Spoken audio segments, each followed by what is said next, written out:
Hi வணக்கம். உங்கள் ஆனந்த கண்மணி. ஆனந்த நாவல் கீதம் சேனலை கேட்குறவங்க எல்லோரும் மறக்காமல் சப்ஸ்கிரைப் பண்ணிடுங்க. லைக் பண்ணுங்கள், கமெண்ட் பண்ணுங்கள், ஷேர் பண்ணுங்கள். வாங்க நாம் இப்போ கதை கேட்க போகலாமா? சுபலதாவின் நீரோடை தேடும் மான் போல, அத்தியாயம் 28. நேர்மையானவங்களாக இருந்தால் நமக்கு நல்லது தானே சார் என்றான் அதிதீரன். பிறகு விவோ அவருடைய வேலையை செய்தார். விசாரணை நடத்தினார். நீங்கள் மற்ற ஏற்பாடுகளை பண்ணுங்க. அதிகாரிகள் வந்து விசாரணை செய்த பிறகு நாம் பிரகாரம் வரலாம். வயசான பெரியவர்களை, சின்ன குழந்தைகளை வீட்டுக்கு அனுப்பிடுங்க. இல்லை தம்பி, வயசானவங்க யாரும் போக மாட்டாங்க. வருஷத்தில் ஒரு நாள் நமக்காக வெளியே வர்ற சாமியை பிரகாரம் சுற்றி ஊர்வலம் போய் சேர்க்கை சேர்ந்த பிறகுதான் போவாங்க என்றார் ஒருத்தர். சரி விடுங்க, சப்பரத்தை நல்லா செக் பண்ணுங்க, ஏதாவது பாதிப்பு இருக்கான்னு என்றவன் தானே அவர்களுடன் சென்று பார்த்து திருப்தி ஆனான். அப்போதுதான் 2 அரசாங்க வாகனங்கள் வந்து நின்றது. 2வது ஜீப்பில் இருந்து இறங்கிய ஆரை மரியாதையாக வந்து முதல் ஜீப்பிடம் நிற்க, பிஏவும் ஓடிப்போய் நிற்க, அதிலிருந்து இறங்கினாள் அந்த தாசில்தார். இரவு 12 மணி. எனவே அவள் கண்களில் தூக்கம் இருந்தது. தலை கூட சீவாமல் அப்படியே அள்ளி ஒரு பேண்டு போட்டு குதிரைவால் மாதிரி போட்டிருந்தாள். சுடிதார் போட்டிருந்தாள். அவளை பார்த்ததும் அதிதீரன் மட்டுமில்லை, மொத்த குடும்பத்தாரும், ஏன் நெருங்கிய பங்காளி வீட்டார் கூட அவளை ஆச்சரியமாகத்தான் பார்த்தார்கள். அவள் யாரையும் நேரடியாக பார்க்கலை. விவோ ஓடி வந்து, மேடம், நான் தான் இந்த ஊர் விவோ என்று தொடங்கி நடந்ததை சொன்னார். விழா கமிட்டியை கூப்பிடுங்க என்றாள்.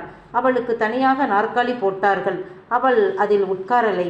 இவங்க 6 பேர் தான் விழா கமிட்டி, இவர்தான் தலைவர் குருபரன் என்று அறிமுகம் செய்ய, வேறு வழியின்றி குருபரன் கைகூப்பி வணங்க அவளும் வணங்கியவள்.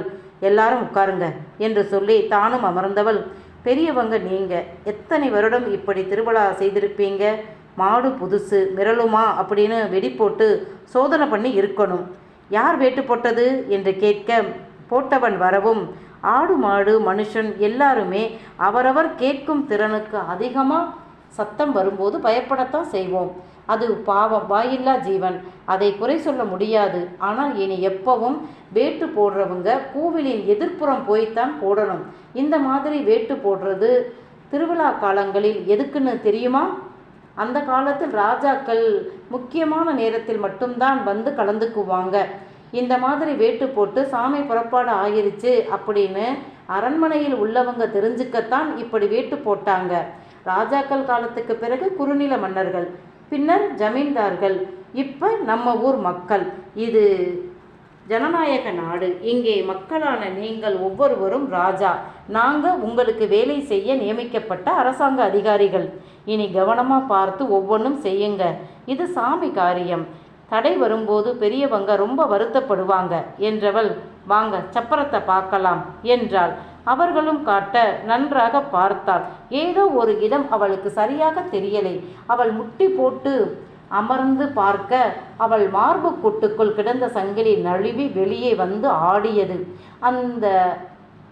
அதை அவள் கவனிக்கலை. அவள் கவனம் பூரா அந்த சப்பரத்தின் மேலேயே இருந்தது. ஆனால் அவளை சுற்றி இருந்த 40-50 ஆண்கள், வேடிக்கை பார்த்த பெண்கள் அனைவரின் கண்களிலும் பகல் போல் எரிந்த விளக்கு வெளிச்சத்தில் அவள் கழுத்து தாலிதான் மின்னியது. அதை கண்ட குருபரன் பெருமையாக உணர, தயாபரன் நெகிழ்வாக பார்க்க, அதிதீரனைத்தான் அத்தனை கண்களும் மொய்த்தது. அவன் முகம் எப்போதும் போல் இறுக்கமாகவே இருந்தது. மேலுதட்டு மீசை முடியை பற்களால் லேசாக இழுத்து கடித்தான். அவன் உணர்வுகளோடு போராடிக்கொண்டு இருக்கிறான் என்று சங்கருக்கு புரிந்தது. மற்றவர்களுக்கு அவன் இயல்பாக இருப்பதாக பட்டது. ரொம்ப கவனமாக சப்பரத்தை பார்வையிட்ட பரிவர்த்தனி மெல்ல எழுந்து, மாட்டை கொண்டு வந்து போட்டுங்க, மாட்டுக்காரர் மாட்டு பக்கத்திலேயே வாங்க என்றார். மாடு இப்போது அமைதியாக இருந்தது. சாமியை தூக்கி சப்பரத்தில் வைத்து கட்டிய பின் தீபாராதனை காட்டினார்கள். அவள் கண்மூடி அம்மனை வணங்கினாள். உங்களுடைய ஆசீர்வாதம் எனக்கு வேணும். நான் இங்கே வரும் முன்பே நீங்கள் என்னை வர வச்சிட்டீங்க. ரொம்ப நல்லது. நான் நினைத்த காரியங்கள் எல்லாம் நன்றாக நடக்கணும் என்று வேண்டிக் கொண்டாள். தீபத்தை கண்களால் ஒற்றிக்கொண்டாள். விபூதி குங்குமம் கொடுக்க வாங்கி நெற்றியில் வைத்து கொண்டவள் இயல்பாக தன் தாலியை வெளியே எடுத்து அதில் குங்குமம் வைத்து கொண்டாள். இதையெல்லாம் சுற்றியிருந்த அத்தனை பேரும் ஆ என்று பார்த்து கொண்டிருந்தார்கள். எலுமிச்சம்பழம் சப்பர கால்களில் வைத்து நசுக்கியபடி சப்பரம் கிளம்பியது. பெண்கள் குலவை இட்டார்கள். அவள் சாமியின் முன்னே BO6ஐ பின்தொடர சென்றாள். சில இடத்தில் நின்று பக்கவாட்டில் வந்தாள். அவளின் பின்னே மற்ற அதிகாரிகள் நின்றார்கள். அவளும் பிரகாரம் சுற்றி வந்தாள். பரிவர்த்தனையை அங்கே கண்டதும் மேகலா பூரித்து போனார். ஏய் திவ்யா, பவிடி என்று சொல்ல, ஆமாக்கா, பவியே தான். அவ எப்படி இங்கே, அதுவும் இந்த நேரத்தில் என்று இவர்கள் குழம்பி போய் பார்த்தார்கள். கிட்ட போய் பவியை என்ன ஏதுன்னு பாப்பமா என்று மேகலா கேட்க, அக்கா அங்கே பாருங்க உங்க மகனை. இப்போ போய் நாம தலையை காட்டினா வீட்டுக்கு போனதும் முதல் படி நாம 2 பேரும் தான். பேசாம இருங்க. இன்னும் கொஞ்ச நேரத்தில் நாம சும்மா இருந்தாலும் நம்ம பங்காளி படை சும்மா இருக்காது. அங்கே போய் விஷயத்தை கறந்துக்கிட்டு வந்துடுவாங்க. நாம கொஞ்ச நேரம் பொறுமையா இருப்போம் என்றார் திவ்யா. மேகலாவுக்குத்தான் இருப்பே கொள்ளலை.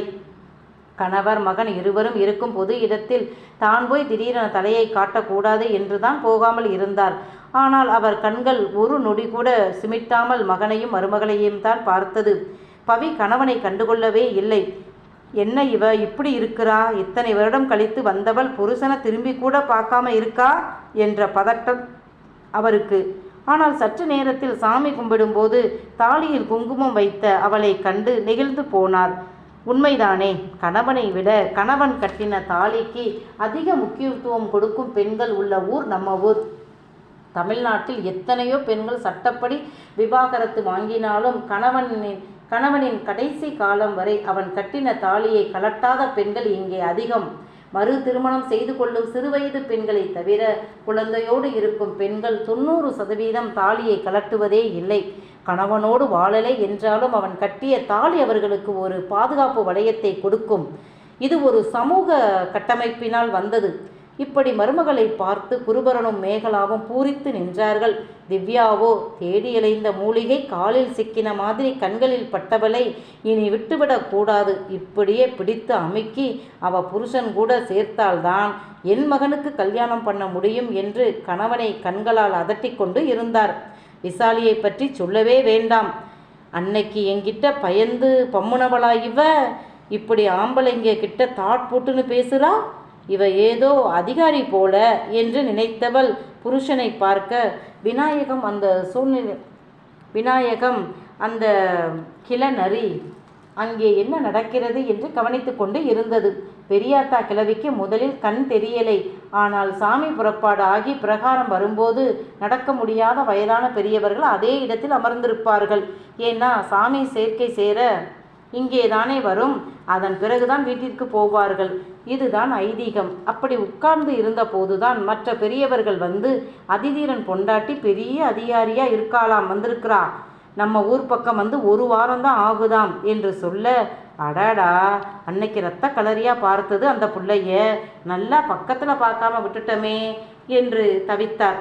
மேகலா, திவ்யா, விசாலி மற்ற பெண்களுடன் சப்பரத்தின் பின்னே வந்தாலும் மருமகளை நெருங்கி பேச நினைக்கலை.